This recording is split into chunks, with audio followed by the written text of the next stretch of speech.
My wife secretly installed an app at midnight to access my bank details. She used this information to take $400,000 and went on a trip with her boyfriend. When she returned, she mocked me, saying, "Thanks to your mobile. I really enjoyed spending your $400,000. I couldn't hold back my laughter because the bank data she accessed was actually... It was exactly 2:17 a.m. when I felt the bed shift slightly.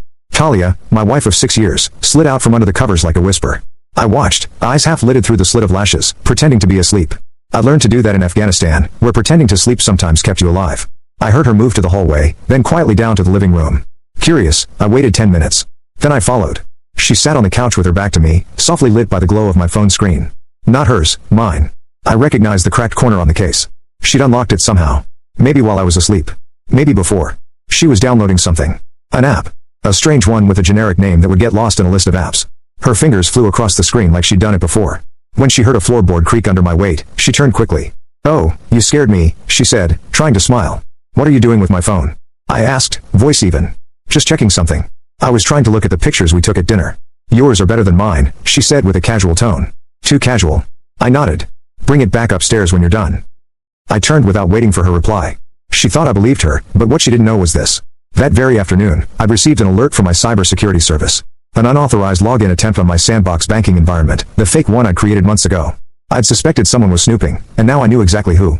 Talia had crossed a line, and she had no idea the trap had already been set. 3 days later, Talia was gone. Not missing, not kidnapped, just gone. I came home from the gym on a quiet Friday evening to find the house eerily silent. Her closet half empty, bathroom shelf bare, jewelry box wiped clean. The only thing she left behind was a hastily scribbled note on the kitchen island. "Don't bother calling. I've moved on. You'll be fine. I'm finally choosing happiness. Goodbye." And taped to it, a printed bank notification showing $400,000 transferred out of what she assumed was my main account, an account she thought she had snuck access to through the Midnight app. My heart rate didn't spike. My hands didn't tremble. I didn't even curse. Instead, I walked to my study, logged into my secure terminal, and checked my hidden accounts, the real ones, still untouched. You see, I'm not the kind of man you can steal from without consequences. Talia had accessed a fake bank portal I'd custom built, designed to look exactly like my real Chase interface. Same layout, same notifications, same everything, except it wasn't connected to my real assets. It was a closed system coded and run off a local server, a decoy. She had stolen $400,000 in cryptocurrency from a wallet I generated specifically for this plan. And where had the actual funds gone? Months ago, I had started transferring our real savings quietly, legally into a trust, one under my name only. She didn't notice because she was too busy with her affair partner to pay attention to our actual accounts. And I had receipts, all of them. Talia had no clue that the money she gleefully withdrew had no legal standing, no FDIC insurance, and no recoverable trail because it was never real to begin with.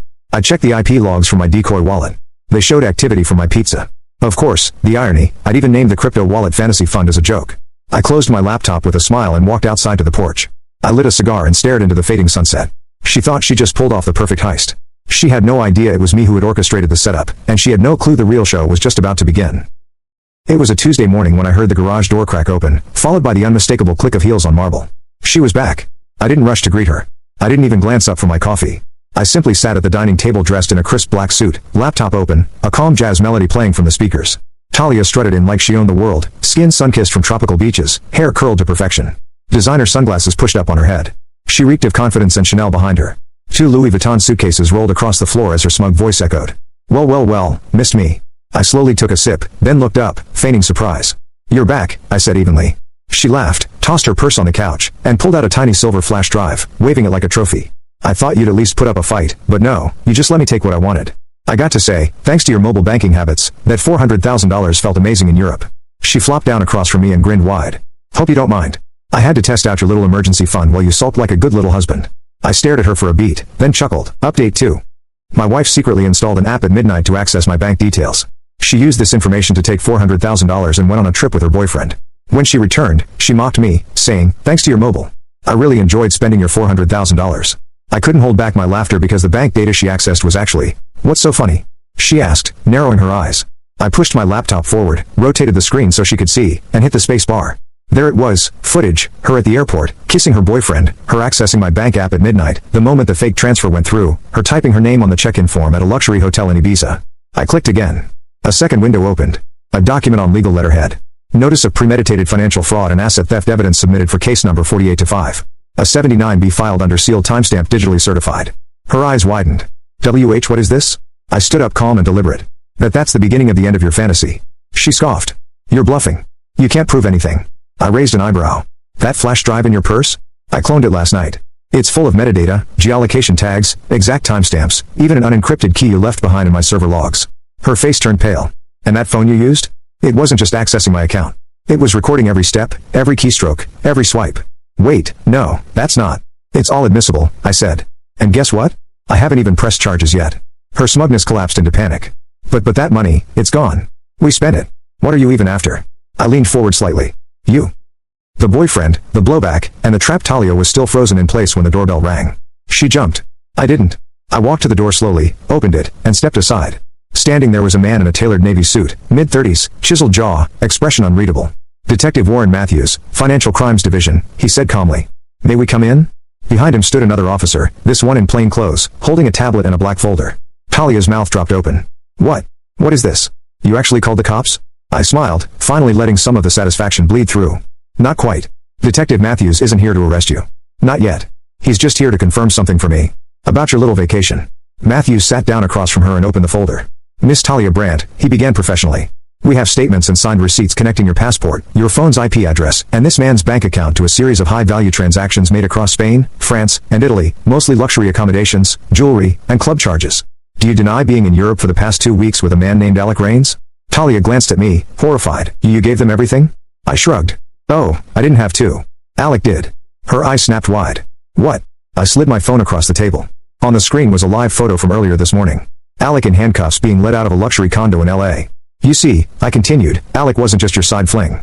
He was also a serial scammer under investigation for 3 other major financial fraud cases. What you didn't know was that he was using you, too. Laundering stolen money through your new lifestyle. Matthews nodded. We picked him up this morning. He's been talking nonstop. Apparently, he kept screenshots, chats, videos, even bragged about you setting up the fake bank transfers yourself. Talia began hyperventilating. I didn't know. He told me you were hiding money from me. Oh, I was, I said, sipping my coffee. But not for the reason you think. I stood and walked over to the wall safe. With a few beeps, I opened it and pulled out a single folder, thick black, stamped with gold ink. I dropped it on the table in front of her. Divorce papers filed with full evidence of fraud. By the way, I added casually, the money you thought you stole, it wasn't real. That account was a mock shell populated with simulations and dummy routing numbers. You stole $0, Talia. Her face collapsed. But the hotel bookings, the first-class flights covered, I said, all prepaid by a burner credit I canceled the moment you landed. Matthews smiled faintly. She'll still be charged for intent to defraud and aiding a known felon. Talia turned ghost white. You destroyed me, she whispered. I stared into her eyes, voice calm and razor sharp. No, Talia. You destroyed yourself. I just made sure the mirror was crystal clear. Ruins in real time. 2 days after Detective Matthews left with a trembling Talia, who was now out on bail and staying in a dingy motel, I poured myself a glass of scotch, sat back on my couch, and opened my laptop. It was time to flip the final switch. While Talia may have mocked me for being too boring, too honest, too trusting, what she never understood was that I was also methodical and connected. Weeks before she made her move, I'd already hired a cybersecurity consultant to track activity on my devices. Once I caught the app install attempt, I cloned a fake banking interface complete with false balances, duplicate login prompts, and honeypot security triggers. Everything she saw was what I wanted her to see. Now I was ready to take the final step. I uploaded a carefully edited video to a private YouTube link. It began with security cam footage from our home.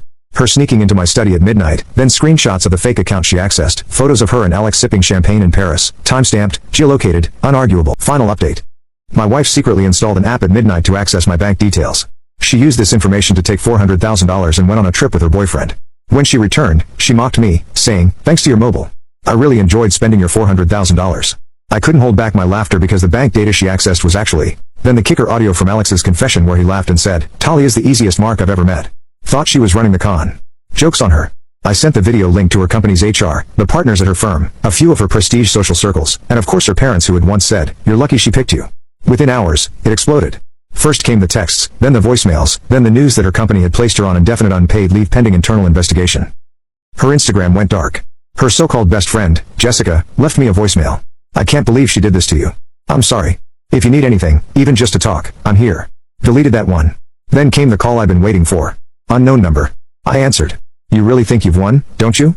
Talia's voice rasped, broken, exhausted. "No," I said calmly. "Winning would have meant I wanted revenge. I didn't. I wanted peace. You just made sure I had to go through hell to get it. I'll tell everyone this was your plan," she hissed. "You manipulated me, gaslit me, drove me to it." "Feel free," I replied. "They've all seen the video. You'd be better off working on a plea deal than on a sympathy campaign." She went quiet. Then click. The next morning, the headlines hit. Prominent corporate executive implicated in multi-country fraud scandal. Romantic ties to notorious conman exposed. I turned off my phone, packed my bags, walked out to the airport with nothing but a duffel bag and a one-way ticket to Iceland. As I passed through security, my phone buzzed one last time. A text from her. "You were never boring. You were terrifying." I smiled, boarded my flight, and left behind the mess she created and the empire I'd quietly rebuilt beneath it all.